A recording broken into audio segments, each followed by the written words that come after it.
तो hello everyone, कैसे हैं आप सब। आई होप अच्छे होंगे। जैसा कि आप सब जानते हैं, मेरा नाम नाजी है और मैं आ चुकी हूँ नेक्स्ट नए अपडेट के साथ और एक नए इन्फॉर्मेटिव वीडियोस के साथ। तो चलिए स्टार्ट करते हैं। जैसा कि आप सबको स्क्रीन पे मेंशन हो रहा होगा, शो हो रहा होगा कि जेई मेन सेशन 2 अप्रैल के लिए मैं आ चुकी हूँ फुल डिटेल लेकर। ए टू जेड आज हम बात करेंगे जेई मेन सेशन 2 के बारे में। ठीक है, डिटेल में बात करेंगे। ठीक है, तो अगर मैं बात करूँ जेईई मेन सेशन 2 की, तो आप सबको पता है जनवरी और अप्रैल में जो है ये कंडक्ट कराए जाते हैं। सेशन 1 जनवरी में और सेशन 2 अप्रैल में। तो अगर मैं बात करूँ तो आप सबको पता है अभी 28 जनवरी को सेशन 1 जो है वो जेईई मेंस का कंप्लीट हो चुका है। और अभी जो बेसिकली जो अपडेट है वो सेशन 2 के लिए है। ठीक है, तो सेशन 2 जो है ये आपके लिए सेकेंड और फाइनल चांस है टू इम्प्रूव योर स्कोर। ठीक है, तो कोई भी ऐसा स्टूडेंट है जिसने सेशन 1 नहीं दिया है तो वो मोस्ट इम्पॉर्टेंट है उनके लिए कि वो सेशन 2 जो होने वाला है वो दें। क्योंकि मोस्टली बहुत सारे ऐसे स्टूडेंट हैं जो अभी 12th की प्रिपरेशन कर रहे होते हैं, तो उनको आइडिया नहीं होता है सेशन 1 के बारे में जेईई मेंस के। तो वो उनको जो है सेशन 2 उनके लिए जो जेईई जेईई के थ्रू आईआईटी के अच्छे इंजीनियरिंग कॉलेजेस में एडमिशन लेना चाह रहे हैं जेईई के थ्रू, तो उनके लिए बहुत इम्पॉर्टेंट है JEE second attempt. National testing agency के द्वारा जो है आपका जेईई मेंस का एग्ज़ाम कंडक्ट कराया जाता है। आप सबको पता है सीबीटी पैटर्न पे एग्ज़ाम होता है। अगर मैं बात करूँ एलिजिबिलिटी क्राइटेरिया की, तो 12th पास स्टूडेंट, अपियरिंग स्टूडेंट जो है वो अप्लाई कर सकते हैं जेईई मेंस के लिए। ठीक है, और अगर मैं मार्क्स परसेंटेज की बात करूँ तो जेईई मेंस को अप्लाई करने के लिए कोई परसेंटेज का क्राइटेरिया नहीं है। बट अगर आप आईआईटी, एनआईटी और एडवांस के लिए अप्लाई करना चाह रहे हो तो आपका 12th में जो है जनरल ओबीसी के लिए 75% इन 12th में मार्क्स परसेंटेज होना चाहिए और 65% जो है वो आपका एससी एसटी के लिए मैंडेटरी है। ठीक है, और एज लिमिट की अगर मैं बात करूँ तो कोई एज लिमिट नहीं है। अटेम्प्ट की अगर मैं बात करूँ, ये काफ़ी ज़्यादा कन्फ्यूज़न में रहते हैं स्टूडेंट। तो आप मैक्सिमम जो है 3 कॉन्जिक्यूटिव ईयर्स जो है आप अटेम्प्ट दे सकते हैं। 3 कॉन्जिक्यूटिव ईयर्स में आप जेईई मेंस के लिए अप्लाई कर सकते हैं। अगर मैं बात करूँ एवरी ईयर आप 2 अटेम्प्ट दे सकते हैं। टोटल आप 6 टाइम जो है आपके पास 6 चांसेस होते हैं। ठीक है, जेईई के लिए। जैसे अगर 1 ईयर में मैं बात करूँ तो जनवरी एंड अप्रैल। ठीक है, तो ऐसे करके आप 3 साल तक दे सकते हैं। टोटल 6 बार आप जो है जेईई के लिए अटैम्प्ट दे सकते हैं। ठीक है, अगर कोर्स की मैं बात करूँ जो आपको जेईई के थ्रू ऑफर होते हैं, bachelor in engineering and BTech in technology. ठीक है, और बी आर्क यानी bachelor in architecture, B planning. ठीक है, तो जेईई के थ्रू आपको इन तीनों कोर्सेज़ के जो टॉप कॉलेजेस हैं उसमें एडमिशन मिलता है अगर आप अच्छा स्कोर करते हो तो। ठीक है, और मोस्ट इम्पॉर्टेंट अगर मैं बात करूँ रजिस्ट्रेशन के लिए फॉर सेशन 2, तो 1 फैब 2026 से आपको ऑफिशियल पोर्टल ओपन हो रहा है। ठीक है, तो आप जो है जिन्होंने भी सेशन 1 के लिए दिया है या जिन्होंने मिस कर दिया है उन सभी लोगों के लिए इम्पॉर्टेंट है, वो अप्लाई कर सकते हैं। एप्लीकेशन की जो लास्ट डेट है अप्रॉक्सीमेटली लास्ट डेट जो रहेगी वो 25 फेब रहेगी। ठीक है, एग्ज़ाम डेट की अगर मैं बात करूँ तो अप्रैल 1 और 2 वीक तक हो सकता है। ठीक, मल्टीपल शिफ्ट में।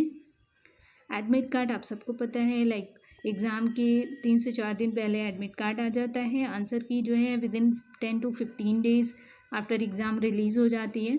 ठीक है, और अगर मैं बात करूँ session 2 give you a second chance to improve your score और appear if you miss session 1। ठीक है, यानी उनके लिए बहुत इम्पॉर्टेंट है जिन्होंने सेशन 1 दिया है, अगर वो अपना स्कोर इम्प्रूव करना चाह रहे हैं, या उनके लिए भी बहुत इम्पॉर्टेंट है जिन्होंने सेशन 1 मिस कर दिया है। ठीक है, आगे बढ़ते हैं सब्जेक्ट एंड क्वालिफाइंग मार्क्स की।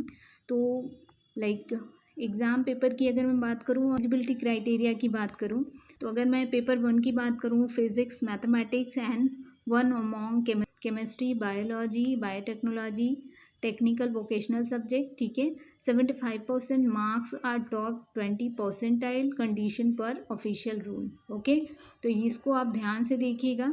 ये काफ़ी ज़्यादा इम्पॉर्टेंट है, ठीक है। अगर मैं सेकेंड पेपर की बात करूँ, लाइक आपका बैचलर ऑफ आर्किटेक्चर के लिए अगर मैं बात करूँ तो आपको 50% मार्क्स चाहिए इन क्लास 12, और आपका फिजिक्स केमिस्ट्री मैथ होना चाहिए, और आप लाइक आपने 10+3 ईयर्स का डिप्लोमा किया है विथ मैथ तो भी आप अप्लाई कर सकते हो, ठीक है। और अगर मैं बी प्लानिंग की बात करूँ, ठीक है, 2A की बात हमने कर ली है बैचलर ऑफ आर्किटेक्चर के लिए। अगर मैं बैचलर ऑफ प्लानिंग के लिए बात करूँ तो आपको ओवरऑल क्लास 12 में 50% चाहिए with mathematics, okay. I hope आपको समझ आ रहा होगा। आगे बढ़ते हैं। इंपॉर्टेंट नोट्स जो है लाइक आपके लिए, appearing candidate can also apply, you don't have to wait for result, ठीक है। तो जो भी अपीयरिंग कैंडिडेट हैं वो भी अप्लाई कर सकते हैं, क्योंकि बहुत सारे स्टूडेंट को ऐसा रहता है कि लाइक अभी हमने 12th दिया नहीं है, रिजल्ट नहीं है, तो कैसे हम अप्लाई कर सकते हैं। बट मैं बता दूं, अपीयरिंग कैंडिडेट भी जो है वो अप्लाई कर सकते हैं। उसमें ऑप्शन आता है अपीयरिंग कैंडिडेट के लिए, वो सेलेक्ट करके आप अपना प्रोसेस कर सकते हो, अप्लाई कर सकते हो, ठीक है। आगे बात करते हैं। फ़ीस जो अप्रॉक्सीमेटली रहने वाली है, टी स्ट्रक्चर क्या रहने वाला है, तो जनरल मेल के लिए जो है हमारा पेपर 1 के लिए 1000, और अगर आप बोथ पेपर के लिए देते हो लाइक पेपर 1 पेपर 2 तो आपको 2000 रुपीज़ देने होंगे, ठीक है। जनरल EWS OBC के लिए जो मेल कैंडिडेट के लिए फ़ीस रहेगी वो 900 to 1800 रहेगी, ठीक है। अगर मैं फ़ीमेल के लिए बात करूँ फॉर ऑल कैटेगरी, तो उनके लिए जो फ़ीस है वो 800 फॉर 1 पेपर और 1600 फॉर बोथ पेपर, ठीक है। SC ST और PWD कैंडिडेट के लिए 500 रुपीज़ और बोथ पेपर के लिए 1000 रुपीज़ रहने वाला है, ठीक है। और यहाँ पे एक इम्पॉर्टेंट नोट्स है, लाइक जो फीस मैं आपको बता रही हूँ, like these are expected figure based on the official brochure and previous pattern. Final fees are confirmed on NTA official website, ठीक है। तो ये लाइक जो प्रीवियस ईयर जो एक्सपेक्टेड फिगर रहा है या ब्राउचर रहा है उसके बेसिस पे ये मैंने बताया है अप्रॉक्सीमेटली, ठीक है। ऑफिशियल जो फीस रहेगी, लाइक जो कंफर्म फीस रहेगी, वो NTA वेबसाइट पे आप देख सकते हैं, ठीक है।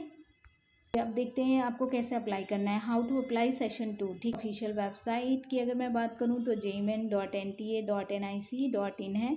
इस पर जाके आप रजिस्टर करिए, ईमेल ID, मोबाइल नंबर, फिर उसके बाद अपना personal detail, academic detail submit करिए, फ़ोटो एंड सिग्नेचर अपलोड करिए, देन एप्लीकेशन फ़ीस सबमिट करिए, जो कि ऑनलाइन मोड में आप कर सकते हैं, ठीक है। सबमिट करिए ना, अपना फॉर्म डाउनलोड करिए, ठीक है।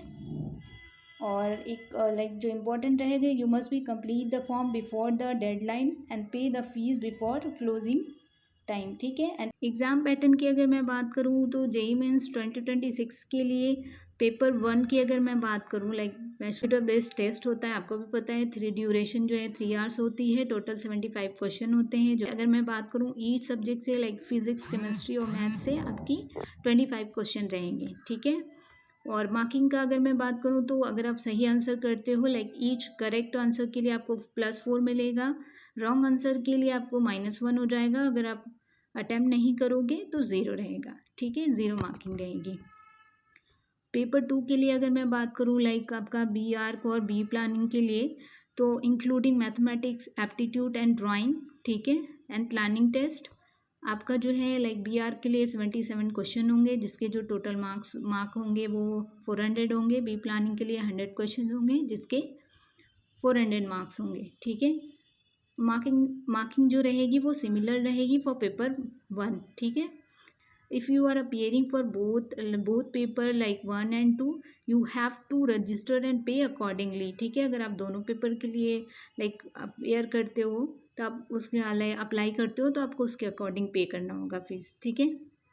और जो लाइक अदर यूजफुल पॉइंट रहेगा आपके लिए, you can give both session like Jain and April, ठीक है।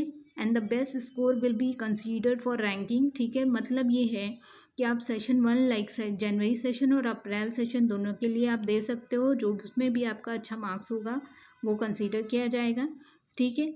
Paper 1 score is also use for JEE advance eligibility criteria, ठीक है। आई होप आपको इन्फॉर्मेशन अच्छी लगी होगी। अगर आपको वीडियो अच्छी लगती है तो प्लीज़ वीडियो को लाइक करिए, शेयर करिए और चैनल को सब्सक्राइब करिए। मिलते हैं नेक्स्ट इन्फॉर्मेटिव वीडियो के साथ, तब तक के लिए बाय।